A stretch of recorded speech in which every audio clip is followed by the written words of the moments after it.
여러분들과 함께하는 김용성 목사입니다.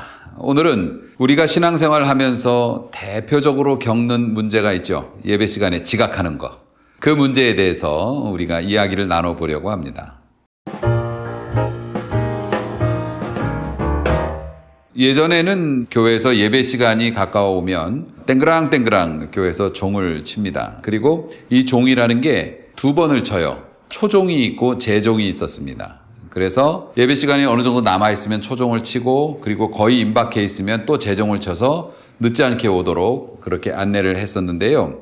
어떤 분들은 이 종 치는 것을 다르게도 해석했습니다. 초종은 빨리 와라 하고 치는 거고 재종은 시간이 이제 너 와도 늦었으니까 그만 와라 치는 거라고 얘기하시는 분이 있었습니다. 예배 시간에 성도님들이 지각을 하시게 되는 경우가 많아요. 그렇게 지각을 하는 것에 대해서 갈등도 많죠. 어떤 성질 급한 목사님, 아직 젊은 목사님들 중에서는 예배가 시작이 되면 예배당 문을 걸어 잠그고 늦게 오신 분들을 못 들어오게 하는 경우가 있기도 하고, 또 어떤 교회에서는 기도 시간이나 말씀 증거하는 시간에는 그것에 방해가 되고 다른 사람들에게 신경 쓰인다고 해서 못 들어가게 문을 가로막는 경우도 있고, 그런데 그것으로 인해서 실족하시는 분들도 있고 하여튼 문제가 많습니다. 그래서 어떤 분이 이렇게 말씀하셨습니다. 예배 시간에 조금 늦을 수도 있고 많이 늦을 수도 있는데 몇 분 컷까지 하면은 예배를 인정받을 수 있을까? 이렇게 질문을 해 주시는 분이 계신데요.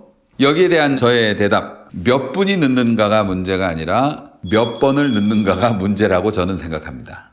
예배 시간에 딱 맞춰서 오면은 그 예배가 완성된 예배, 성공된 예배, 유효한 예배이고, 예배 시간에 딱 맞춰서 오지 못하거나 또 불성실하게 졸거나 그러면 이거는 폐기된 예배, 잘못된 예배, 우리가 그렇게 생각해서는 안 될 문제라고 생각합니다. 사실 하나님 앞에 드리는 제사, 교회에서 드리는 일상적인 이런 예배 이외에도 우리의 삶이나 우리의 말이나 우리의 생각도 우리의 행동도 예배가 될 수 있다고 가르쳐주고 계시기 때문에 사실은 유효한 예배를 논하는 것은 별 의미가 없다고 생각을 해요. 그럼에도 불구하고 사실 예배 시간에 성도가 늦게 오는 것에 대해서 목사님들이 스트레스를 많이 받으시죠. 그래서 어떤 목사님이 설교를 하시면서 이렇게 말씀하셨어요. 예배 시간에 자꾸 늦고 그러는 것은 하나님에 대한 모욕이다. 이렇게 말씀을 하셨고요. 자기가 하나님보다 더 높은 위치에 있다고 생각하는 거, 그런 나쁜 생각과 그런 생각이 행동으로 나오는 것이 예배 시간 지각하는 거니까 이런 식으로 설명을 하셔가지고 성도님들이 마음에 시험이 든 거예요. 아니 예배 시간에 늦는 사람도 마음 편한 거 아닌데 목사님은 하나님을 모욕하는 것이다 혹은 하나님의 자리에 자기가 대신하는 것이다 이렇게까지 얘기하실 필요가 있나, 이걸 가지고 교회에서 설왕설래했던 적이 있었습니다. 사실 하나님을 우습게 여기기 때문에 예배 시간에 늦는다, 그렇게 얘기했을 때 선뜻 동의하기는 어렵죠. 사실 하나님 우습게 여기는 사람이면 예배 오지도 않습니다. 그렇게 늦었는데도 허둥지둥 막 따가운 눈총을 의식하면서 예배 시간에 이렇게 늦게 들어오고 그러시진 않죠. 물론 그렇다고 해서 예배 시간에 늦는 것이 잘했다는 것은 아닙니다. 그 목사님도 표현은 과했지만 사실 예배 시간에 늦는 건 문제가 있죠. 우리가 흔히 얘기를 하듯이 우리가 일상생활을 하면서도 정말 중요한 분이나 유명한 분이나 이런 분들을 만나러 갈 때 우리가 그렇게 늦는 법은 없죠. 그럼에도 불구하고 우리가 믿음으로 섬기는 우리 하나님, 그리고 우리의 생사화복을 주장하시는 그 하나님을 만나 뵙는 시간이 예배인데 그 시간에 늦는다는 것은 아무래도 좀 안타까움이 있는 것은 사실입니다. 뿐만 아니라 사람을 만나는데도 늦는 것이 신뢰가 되는데 하나님을 만나는 자리에 상습적으로, 그러니까 계속적으로 이렇게 조금씩 지각을 한다고 하는 것은 그거는 그 성도님의 마음가짐에 문제가 있는 것으로 사실 보는 게 맞죠. 물론 거듭 강조하지만 예배 시간에 늦는 것이 좋아서 늦는 분은 없습니다. 그리고 태연한 척 하지만 들어오면서 눈치도 많이 보게 되죠. 그리고 늦을 때마다 마음속으로 다짐하겠죠. 다음에 늦지 말아야지. 그런데 그 다음 주에 또 늦거든요. 이제 그런 일들이 우리의 삶 속에 있는 것도 사실이고요.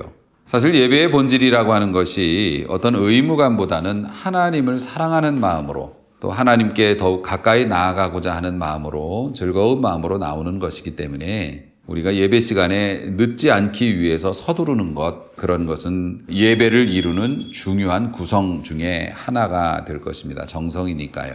그리고 또 어떤 우리 교우님께서 예배 시간은 축도 전에만 오면 된다. 축도만 받으면 된다. 이렇게 말씀도 해주셨는데 지극히 축복 기도의 중요성에 대해서 설명을 해주신 말씀인데요. 어느 시간, 어떤 순서, 사실 그것보다 더 중요한 것은 정말 열심히 준비하고 사모하는 마음으로 왔는데 차가 밀리거나 사고가 나서 늦을 수도 있잖아요. 혹은 자기가 예측을 잘못해가지고 그렇게 늦을 수도 있기 때문에 설령 교회에서 직접 예배를 못 드리고 온라인으로 드리거나 아니면은 오는 차 중에서 예배를 드린다고 해도 그 마음이 간절하고 하나님의 말씀에 대한 사모함이 있다면 그것은 하나님께서 인정하시는 예배가 될 거라고 생각을 해요. 사실 아침에 일찍 와서 준비 기도하고 모범적으로 예배를 드리는 분들 중에 교회 말썽 부리는 분들도 굉장히 많습니다. 그래서 단순히 뭐 몇 시에 왔느냐, 몇 분에 왔느냐를 가지고 예배의 성공과 실패를 이야기하기보다는 중심을 보시는 하나님 앞에 떳떳할 수 있겠나. 이것이 예배자가 가져야 할 마음가짐이라고 생각을 합니다. 저 개인적으로 보면 예배 시간에 늦더라도 교회에 오시는 것을 저는 굉장히 중요하게 봅니다. 그만한 믿음과 정성이 있는 것으로 저는 보기 때문에요. 하지만 계속 늦으시면 좀 곤란하겠죠. 문은 잠그지 않겠습니다. 자동차도 예열이 필요합니다. 그런데 사람도 마찬가지죠. 예배 시간에 허둥지둥 와가지고 앉아있으면은 세상에 돌아가던 것들이 멈추기도 전에 예배가 끝나는 경우가 있어요. 정신없이. 조금 일찍 와서 기도도 하고 성도들과 교제도 하고 묵상도 하다가 예배를 드리는 것이 아름답고 행복한 예배, 은혜 받는 예배가 아니겠습니까? 올해도 다 지나갔네요. 이제 내년에는 우리가 예배의 모습을 통해서도 또 예배를 준비하는 과정을 통해서도 하나님 앞에 영광 돌리고 축복을 받는 그런 멋진 성도님들로 우리 모두 함께 살아갈 수 있게 되기를 바라겠습니다. 감사합니다.